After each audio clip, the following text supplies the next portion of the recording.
Hello again, it's David Collins with another episode of BitNote, video game music for you to enjoy.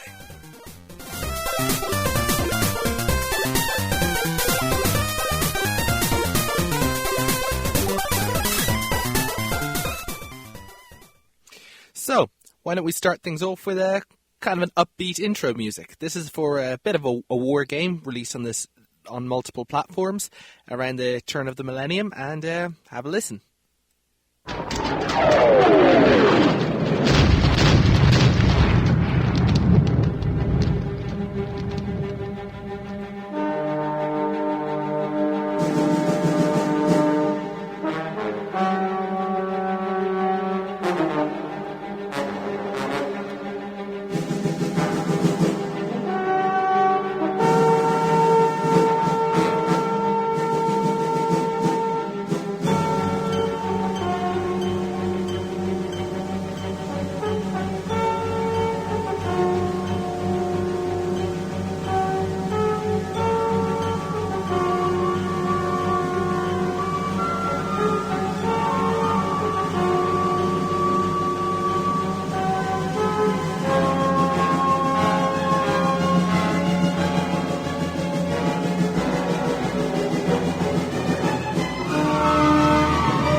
And that was the menu music for Hidden and Dangerous.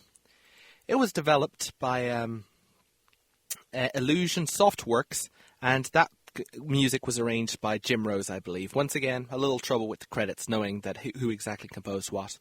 Hidden and Dangerous is set during World War II, as many games are. I think one online commenter remarked the game industry is obsessed with World War II games longer than World War II actually ran for, but that's a whole different story, and certainly it's not unique to video games. Just look at the movies based on it.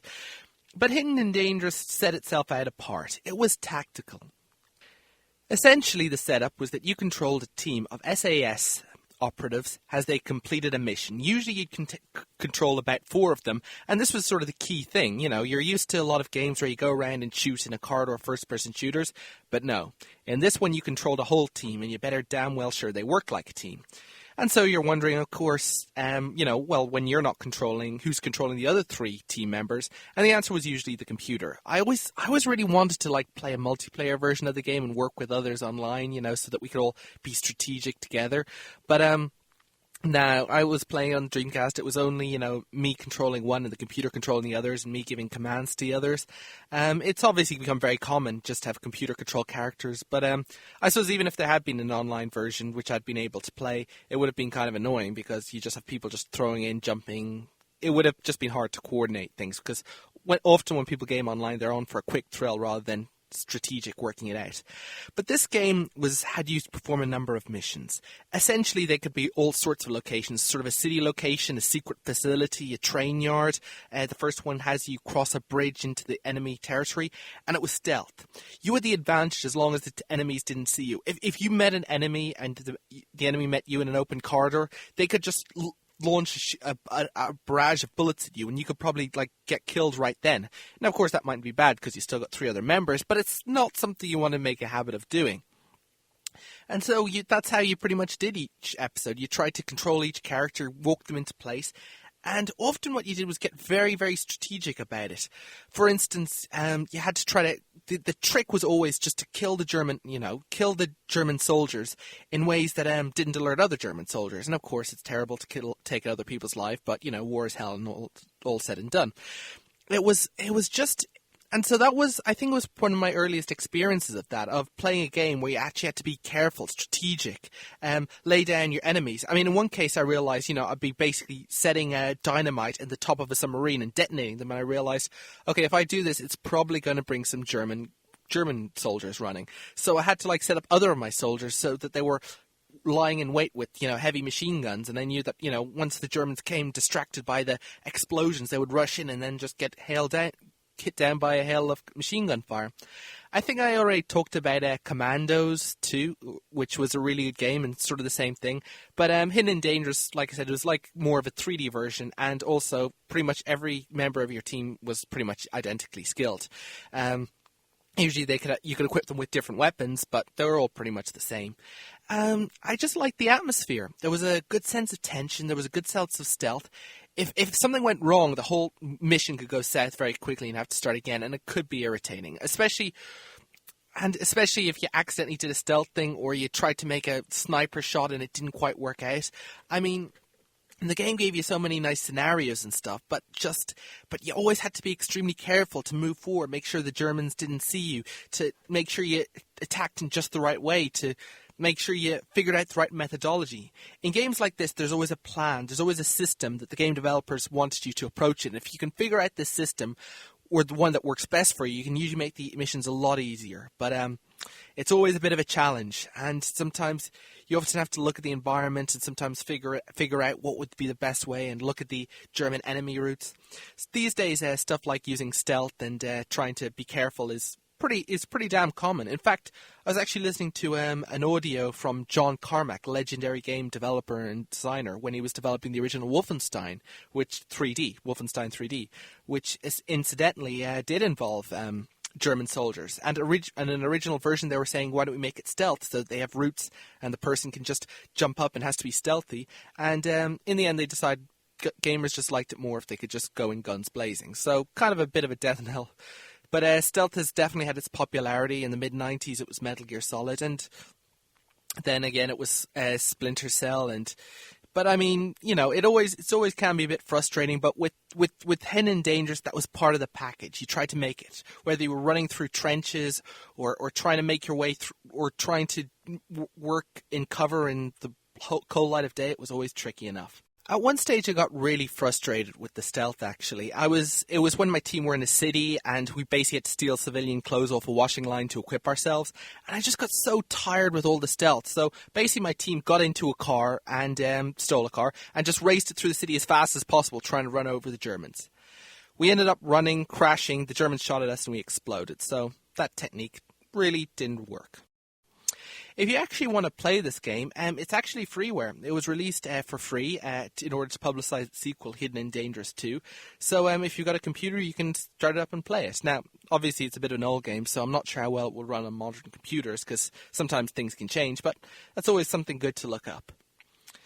So, let's move on to another game that also involves teamwork between 4 different characters, only this one actually allowed other people to play as those 4 characters online. So this is where we get cool with online stuff, with people around the world.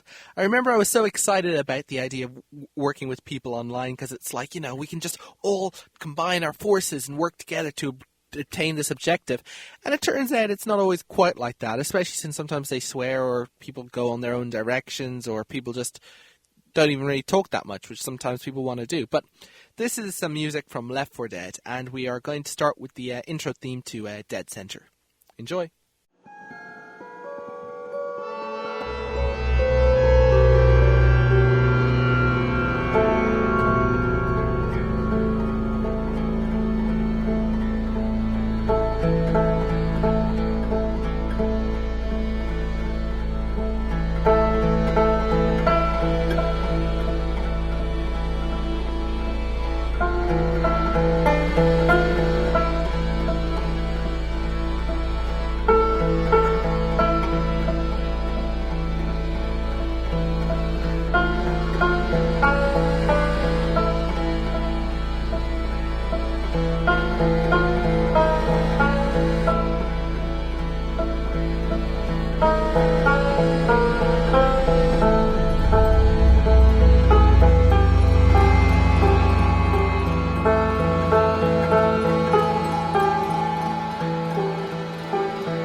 And that music was from Left 4 Dead 2, developed by Valve. The music, like I said, it's the intro music to the first mission of Left 4 Dead, called Dead Center. And it was composed, I believe, by Mike Morasky. Now, to be honest, Valve have this sort of like flat structure. I spoke last week about how it's hard to find specific credits for who does what.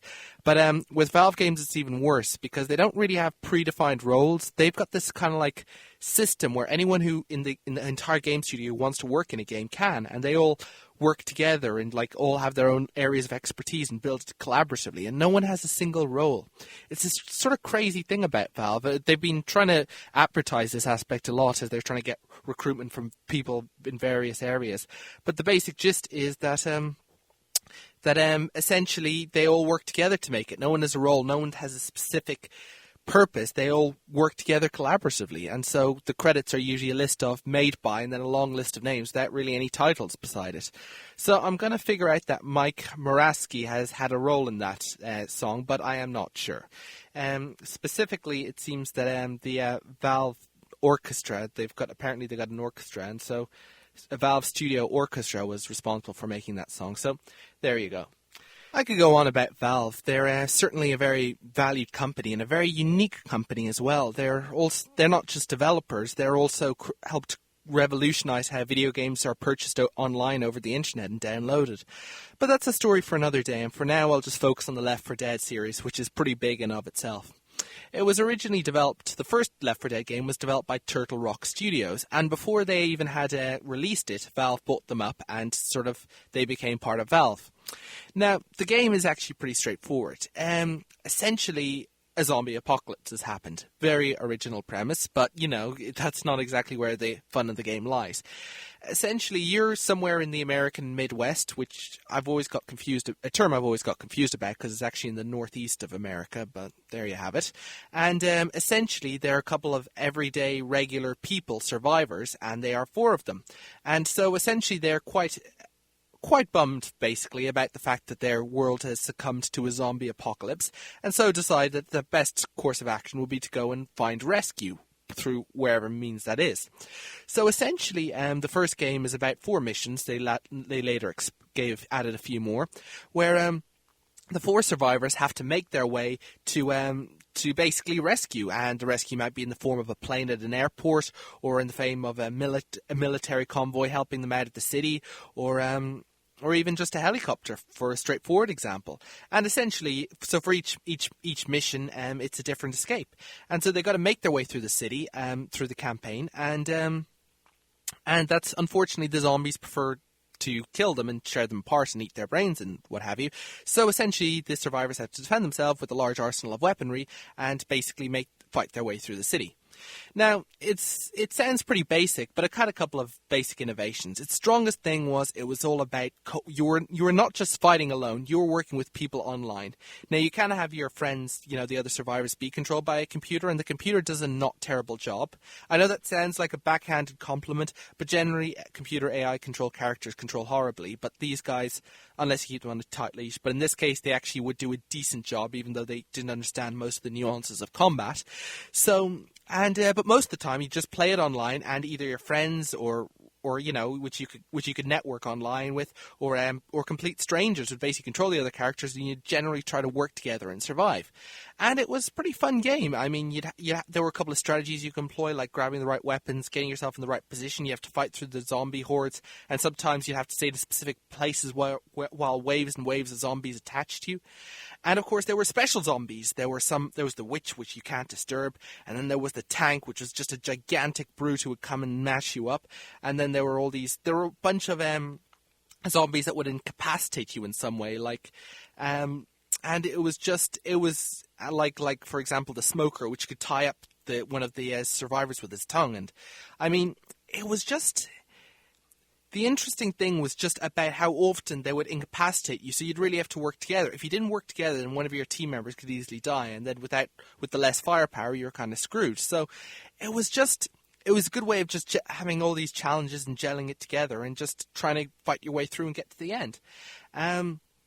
Then there was a sequel. The sequel was pretty damn good as well. It was set in the Deep South generally, which is a nice change of pace, and had also, just like the first game, had a completely new roster of diverse characters, kind of archetypes, but fun archetypes as well. Like, they had, and like the first one, like, involved this female college student and this Vietnam War veteran. Whereas the sequel, they had was one guy called Coach, who's used to be a coach, hence his name, and another guy called Nick, who I think is my favorite, who's basically this complete scam artist in a suit, but he just has a nice, I just like his attitude, which is kind of sardonic and everything.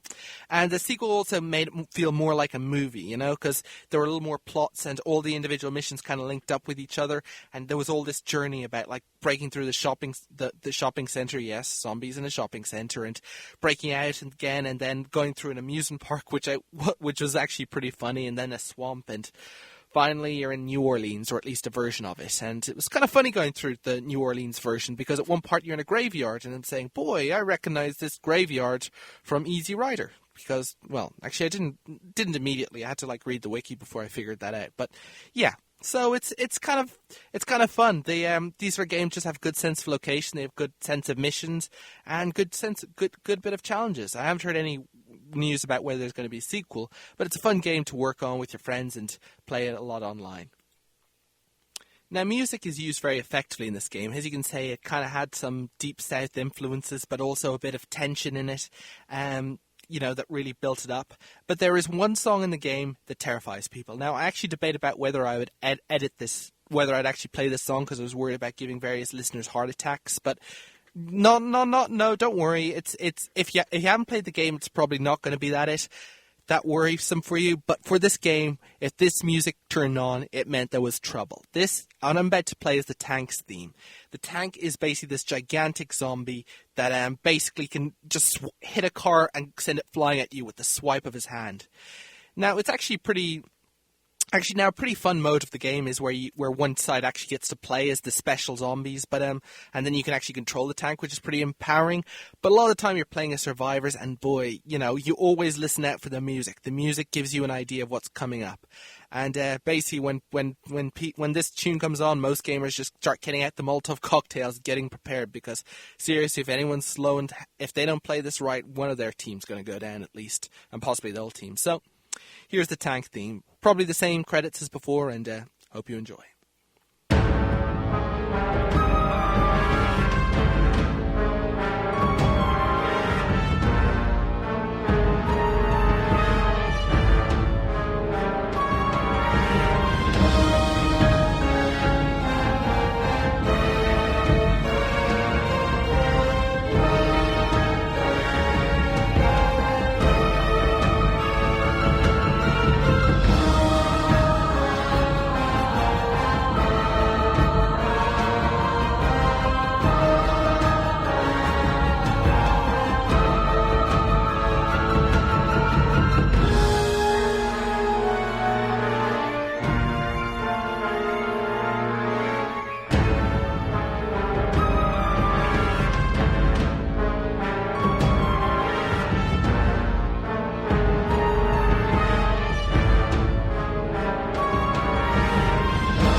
That was the Taank's theme tune. Boy, there's a couple of nice remixes in the Left 4 Dead 2, especially there's one version when you're like having the climax finale, waiting for the helicopter, fighting off zombies at this rock concert, and essentially they've got a rock version of that theme tune. But like I said, most of the time you don't like one, you're always prepared for that tune. It's basically, it's just like in a film where a music tune can really set the mood. In this case, the players react and try to figure out the mood from the music so they can prepare themselves.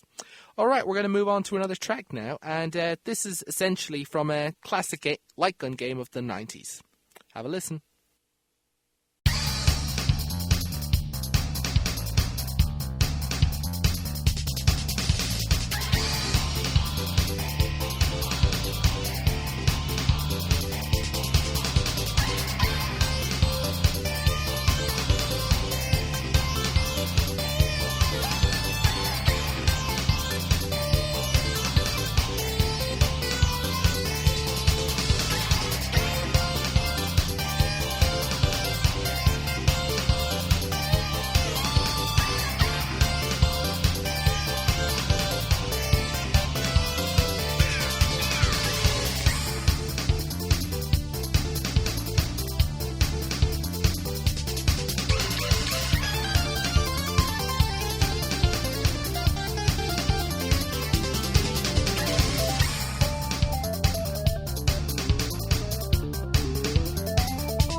And that was Gang Headquarters from the Sega light gun video game Virtua Cop. The music there was composed by Kentaro Koyama, who's made a lot of Sega video game music. Now, Virtua Cop, classic light gun game. This is back in the arcades. It's so much a pity with the arcades these days. You know, it's just, back then, you'd go to the arcades and it'd be like going into a video game shop. You'd see what's new, you'd see what you could play, you'd try out the new stuff. Now, I mean, arcades are around, but they're not as popular anymore. But back then, you're always looking to the new thing, and Virtua Cop was one of them. It's a classic light gun game, so there's a plastic gun you pick up, you point at the screen, keep shooting at the enemies. And Virtua Cop was like an example of like revolutionary 3D graphics. In other words, it had 3D graphics. See, back then, things were still early on in 2D, and just to suddenly have this whole 3D graphics, like 3D human beings, you know, not just pasted, and for them to actually be animated and moving, it was so exciting. But Virtua Cop was a fun game. Essentially, you were a police officer, and there were like nice cinematics of you responding to a crime, and then you just suddenly get out, and basically all these enemies would point up, and these glowing circles would appear on them, and they'd tell you how soon the enemies would shoot you at, and you basically had to quickly shoot all the enemies fast enough. So, highly simplistic, but that was what arcade games were about. Shoot all the countless amounts of never-ending supply of enemies and get through the stage, and it was a lot of fun. Obviously, with the old arcade sensibilities, everything was over the top and exaggerated, and, you know, when you shot them, they'd just go flying back, and it was just... And it would also be a little ridiculous as well. I think one of the fun things about the game was that there were a couple of innocent people, and they would always say, don't jump up in front of you and say, don't shoot me, don't shoot me. I mean, it actually got pretty ridiculous. You were wondering, why are these innocent people jumping up and yelling, don't shoot me? Because the trick was you had to just make sure, you'd be so used to shooting at whatever moves that, you know, inevitably a few of them did get shot. But, you know, it's a tip, it's a lesson for life. If you're ever in, for instance, a jewelry store robbery and a bunch of machine gun fire is coming around, don't jump up in front of the line of fire and say, don't shoot me, because by the time people will have heard that, the chances are they may have already gone on a reflex action. The games there were so over the top, brightly coloured and just vibrant that I just love games like that. I mean, okay, you were shooting enemies, but it was just, no one was really taking it seriously, and it was a good game by Sega. All right, we're coming to the end of our show now. This has been David Collins with BitNote, and I think I'll leave you with a song, you know, to be highly original. This is going to be a song, I think, another song from Left 4 Dead. Yes, I know I've played 2 tracks from Left 4 Dead 2 already, but I think this is a good one. It's Bad Man. It's actually, as I told you, there's a rock and roll group in the game called the Midnight Riders. I think I mentioned that in another show. And like even one of the climaxes of the game takes place directly in one of their concerts. You actually start up a concert with all the pyrotechnics and everything to attract a helicopter. And you have to, while the helicopter is being alerted and trying to get to your position, you got to fight off the zombies. So it's a real climax. But generally songs like this are playing in the background. So really letting you know the whole rock and roll spirit. So David Collins, BitNote, thank you for listening. And I hope to see you next time. Well,